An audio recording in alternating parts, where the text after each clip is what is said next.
నా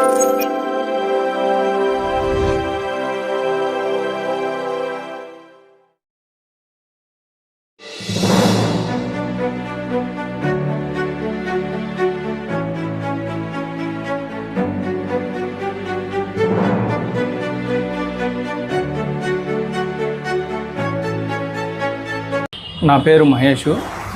నేను గత 20 సంవత్సరాల నుంచి పొద్దుటూరు బంగారంగడ్డి జీవనం సాగిస్తున్నాను. రోజు మారితే ఈరోజు షాపుకు పొద్దున్నే వచ్చినాను, కానీ 1:10కి నేను గోయానికి పోయాను.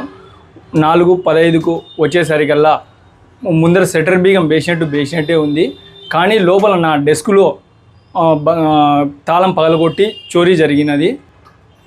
దాంతో 20 గ్రాముల బంగారు, ఒక నల్లల్లండ, 50,000 డబ్బులు ఉన్నది.